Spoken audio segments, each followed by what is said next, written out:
Breaking news, guys and girls. Welcome back to my channel. The Medical Examiner's Office of Houston, Texas has asked the public's help for identifying one young man who died in the chaos that erupted during the Astroworld festival with the rapper Travis Scott performance. And I have more updated news. So let's get this hot tea and let's get this hot percolating coffee. Let's get with it.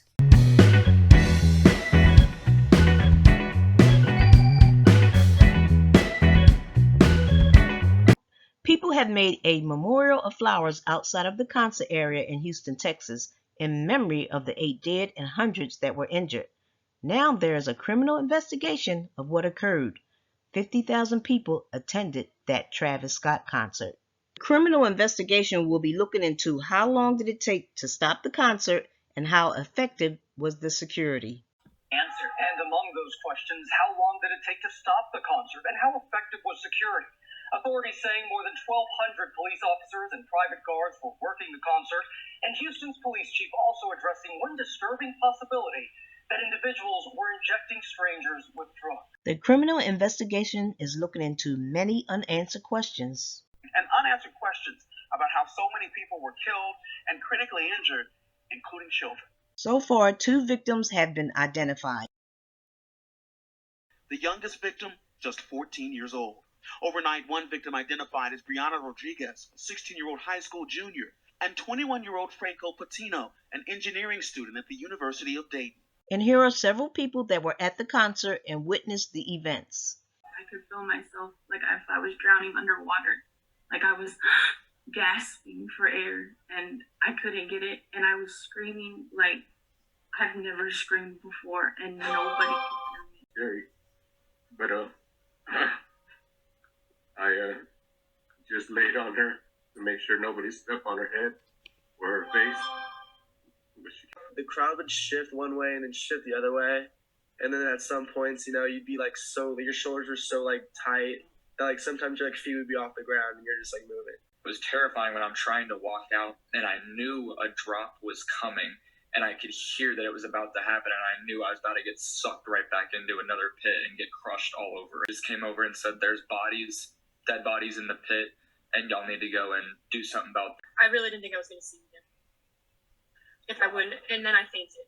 After waking up, springing right into action. I was like, okay, well, I'm an IC nurse, like let me help. I'm just trying to go around trying to control the chaos as much as I can. Investigators stated that it took a total of 40 minutes to stop the concert.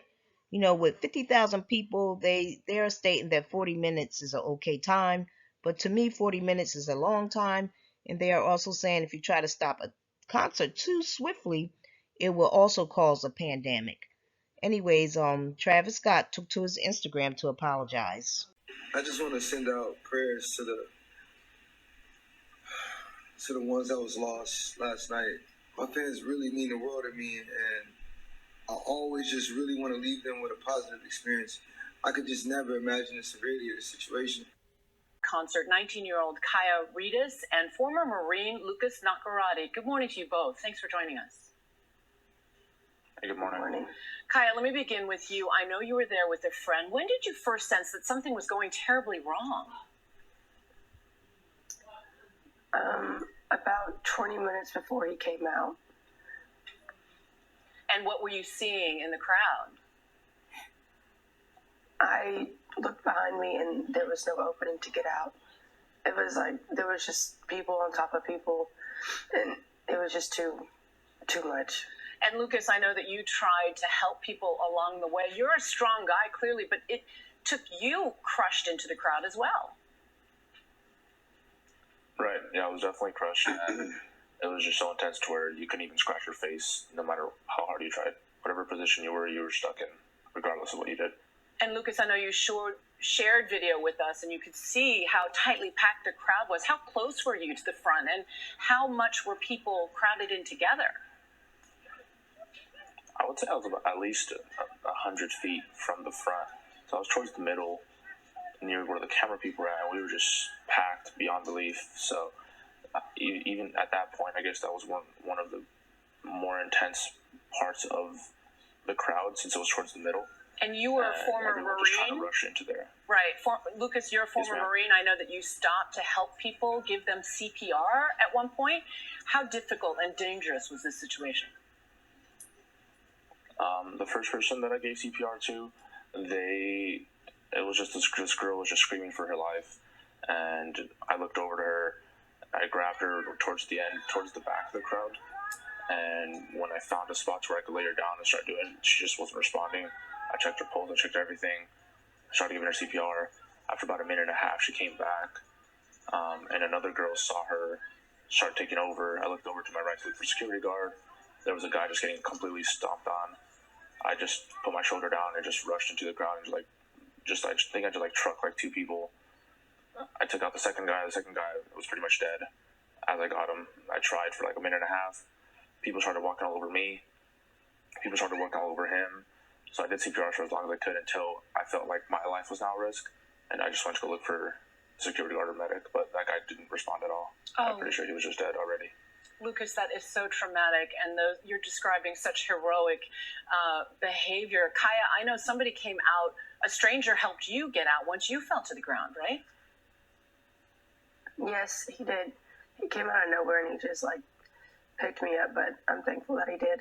And what was it like when you were on the ground trying to claw your way up? I heard descriptions that were absolutely harrowing. It was like nothing I've ever felt before. You couldn't even feel anything because you were just in a panic. You knew that you had to get out, but it was how do you get out of a place that there's no way to get out? I'm a pretty tall girl, pretty big girl, and it was hard for me to get out. And if it wasn't have been for him, I wouldn't have got out of there.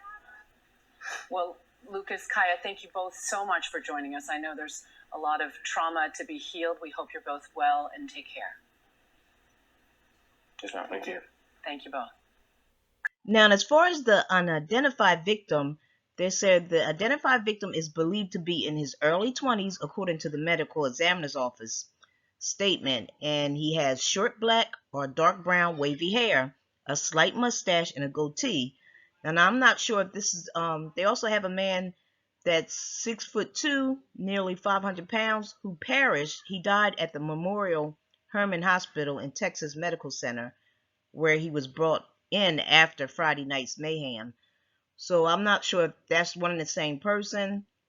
That may be two different people, but they are looking for help in identifying an unidentified victim who is in his early 20s. And again, he has short black or dark brown wavy hair and a slight mustache and goatee. I just want to send out prayers to the ones that was lost last night. My fans really mean the world to me, and I always just really want to leave them with a positive experience. I could just never imagine the severity of the situation. Okay, guys and girls, put your comments and your thoughts below. Now, I don't know what raging is. I had to ask my 20-year-old son. He says raging is to act mad. I guess act like you not mad, but mad, crazy mad. So I guess that's why people were poking people with needles and just doing all kinds of crazy stuff. And then I guess it started a riot, some type of riot where people started running and getting scared, and it started a stampede. So would you tell if you were a celebrity, a singer, would you tell your people to rage at a concert? I know I wouldn't. Anyways, again, put your comments, thoughts below. Come back for more videos, because I promise you, I will not only bring the hot tea, I will bring the hot percolating coffee too. Thank you. Love you. Bye.